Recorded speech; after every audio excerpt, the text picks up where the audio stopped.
Salut, c'est Lingen. Dans la vidéo d'aujourd'hui, on va parler de référencement Internet qu'on appelle aussi SEO.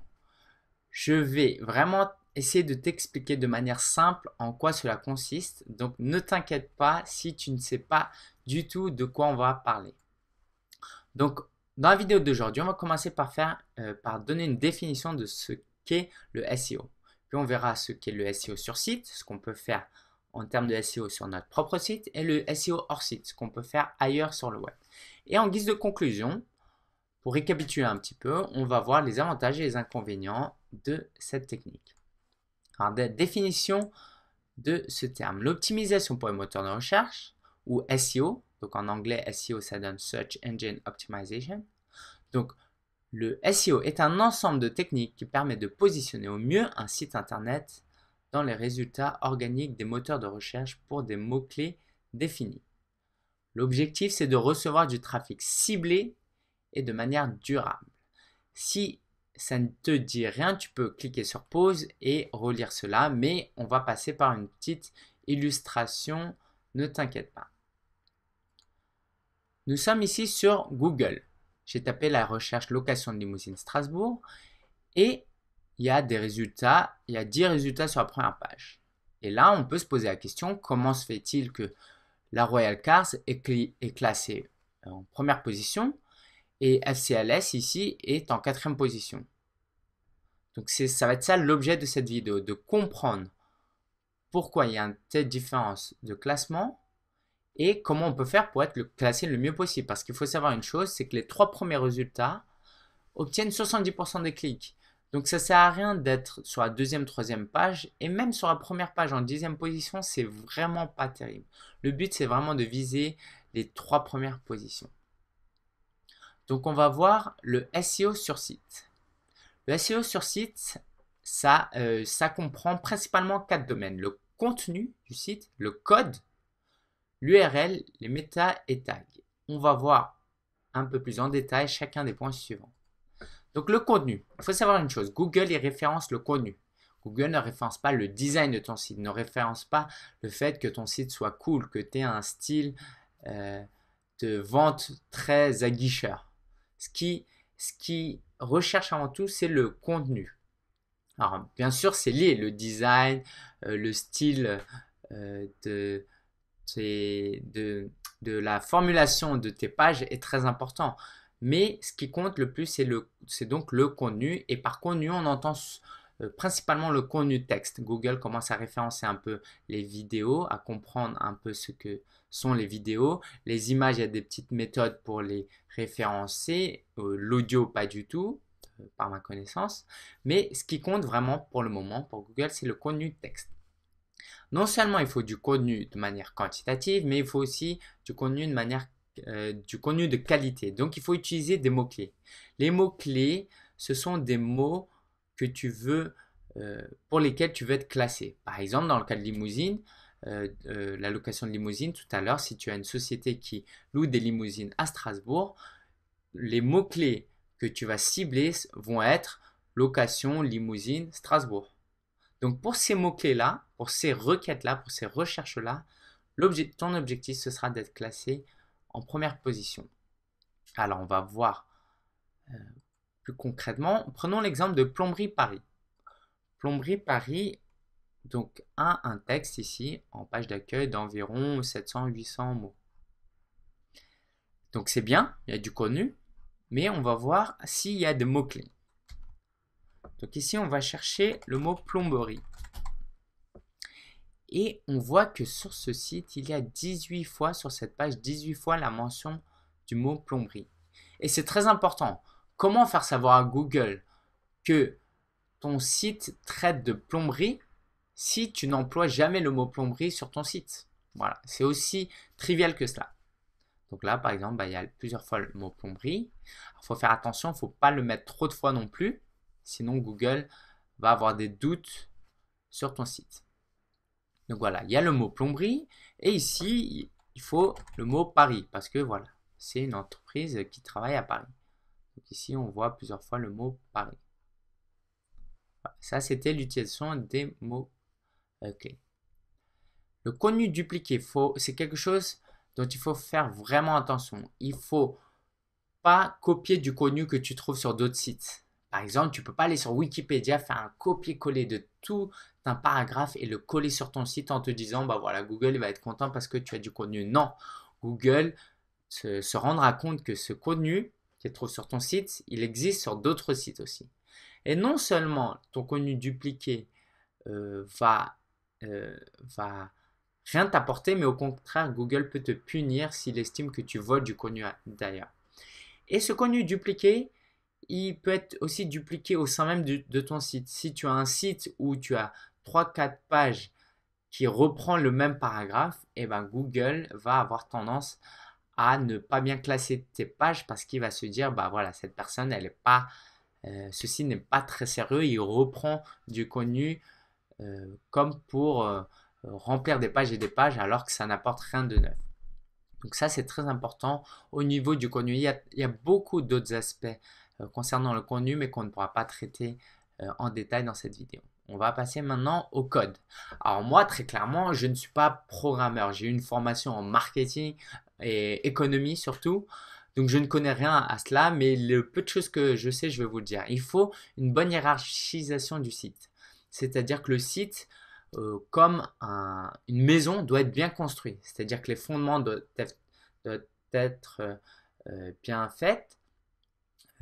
Et par exemple, bah, il faut des piliers. Il ne faut pas que le second étage soit trop lourd parce que sinon le rez-de-chaussée ne pourra pas supporter cet étage. Alors voilà, tu as compris que je n'étais ni architecte, mais j'espère que tu as compris l'idée derrière. C'est que ton programmeur, si tu utilises, voilà, si tu n'utilises pas des formules toutes faites comme PrestaShop par exemple, où il y a juste besoin de faire un peu de programmation, si tu codes toi-même, il faut faire très attention à ça. Donc, il faut te faire accompagner par des vrais professionnels. Il y a aussi le ratio texte sur code. En gros, il ne faut pas que tu aies trop de code sur ton site, il faut qu'il y ait beaucoup plus de contenu. C'est-à-dire que ton site, s'il y a beaucoup de code pour faire par exemple des styles, des styles de mots en couleur ou des flashs, ce qu'on appelle, c'est une technologie avec des vidéos et qu'il n'y a pas de contenu, il n'y a pas de phrase, il n'y a rien, et ben c'est pas terrible. Il faut vraiment que tu aies du contenu et on rejoint le point précédent aussi, comme quoi Google il référence le contenu et pas le design d'un site. Donc voilà, c'était à peu près, je connais pas grand chose sur le code, je connais d'autres petites choses, mais bon, on va passer sur d'autres choses un peu plus importantes. Toi, en tant qu'entrepreneur, je pense que tu n'as pas besoin de savoir autant sur cela. L'URL, c'est très important. L'URL, c'est tout simplement l'adresse de chaque page. Il faut qu'il soit court, il faut qu'il contienne les mots-clés. Pourquoi? Parce que l'URL participe aussi au référencement de ton site. Google va regarder ton URL pour déterminer le contenu de ton site. Et on va voir ici, à travers deux exemples, pourquoi c'est important. Ici, on voit par exemple que pour deux résultats qui sont identiques, donc j'ai tapé 99 francs, c'est un roman de Frédéric Beigbeder. Donc j'ai trouvé deux résultats, deux pages web avec deux URL différentes. Dans le premier cas, c'est sur le site chapitre.com. On retrouve chapitre.com/chapitre/fr/book/Beigbeder Frédéric 99 francs. Dans le deuxième cas, chez Amazon, c'est amazon.fr, le nom du site, l'adresse du site, /99 francs Frédéric Beigbeder, après DP avec des chiffres. Donc la différence ici, c'est que déjà, dans le deuxième cas, on a vu l'URL est plus court. Et la présence des mots-clés. Ce que va faire Google ici, Google va arriver et va dire, bah tiens, je vais essayer de deviner de quoi parle ce site. Je vais regarder chapitre.com. Et après /chapitre, est-ce que ce site parle de chapitre? FR, ce site, ouais, apparemment traite de contenu en français ou je ne sais quoi. Ah bah tiens, il parle de book. Alors là, pour le coup, je suis confus. Est-ce que c'est en anglais ou c'est en français? Parce que book, c'est un mot anglais. Et après seulement, Google se rend compte que tu parles de Beigbeder Frédéric. Et après seulement du roman. Alors que chez Amazon, tout de suite, Google va comprendre qu'on parle du roman 99 francs de Frédéric Beigbeder. Et incontestablement, le deuxième URL va permettre d'être beaucoup mieux classé que le premier URL parce que ici, on aura fait l'effort d'expliquer à Google, de faire comprendre dès le début de quoi il s'agit. On parle bien de 99 francs, le roman de Frédéric Beigbeder. On ne parle pas de chapitre, de book, par exemple. C'est pas, qu'est-ce que ça veut dire? Donc ça, c'était l'aspect URL.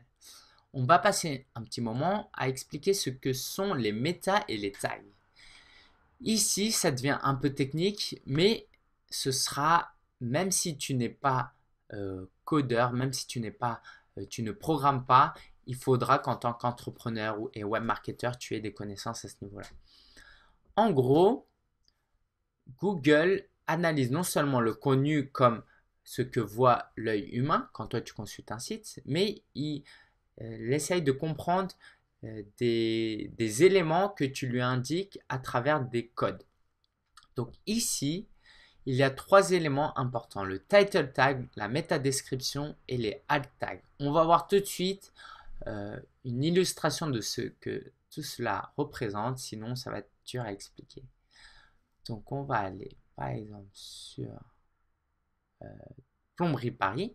Voilà, on va rester sur... Non, c'était sur location de voiture. Voilà. On va aller sur FCLS. Donc le title tag de FCLS, on le retrouve quand on fait une recherche sur Google. Ici, on voit que le title tag, c'est en gros le titre de la page. Hein. Location de voiture avec chauffeur à Paris et Strasbourg avec first. Donc là, on voit déjà que le title tag il est trop long parce que Google, il peut prendre que 70 caractères grand max. Et la métadescription, c'est ce qu'on retrouve ici. First Class Limousine Service, agence de location de voitures de luxe et de limousine avec chauffeur à Paris et à Strasbourg. Donc, dans le premier cas, le titre, Google va le prendre en compte directement et c'est l'un des éléments les plus importants de ton SEO sur site. C'est-à-dire que Google, ce qu'il va faire, c'est qu'il va voir, pour comprendre le contenu de ton site, il va prendre les premiers mots, il va se dire, ah tiens, ce site parle de location. Location de quoi? De voiture. Avec chauffeur, ou ça à Paris et Strasbourg. Donc là, c'est très clair pour Google.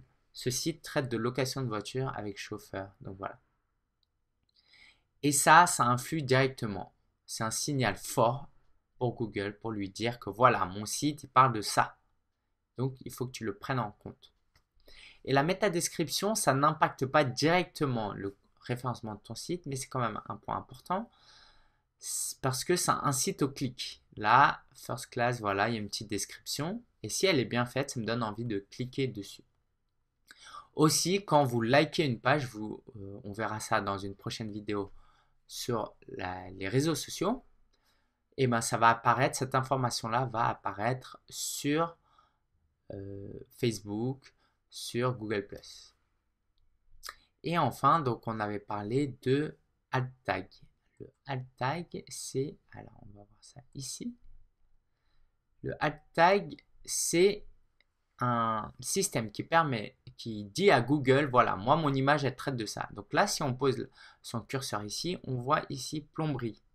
Donc le webmaster ici a mis comme alt tag à cette image le mot plomberie. Ici, on voit thermo. Donc Google va prendre en compte ces mots-là. Il va se dire, ah bah tiens, cette image parle de plomberie, donc ce site parle de plomberie.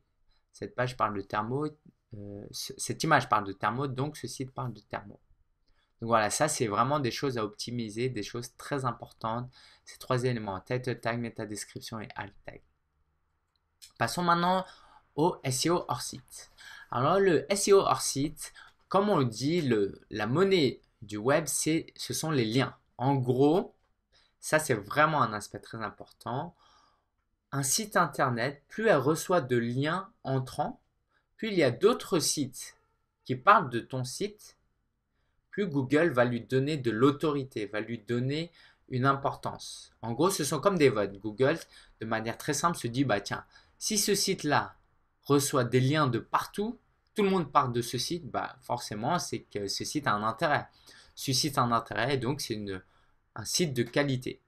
Voilà, c'est aussi simple que ça. Donc on va voir quelques techniques de construction de liens, de création de liens entre eux. Deuxième point qui est devenu important depuis 1 ou 2 ans, ce sont les médias sociaux.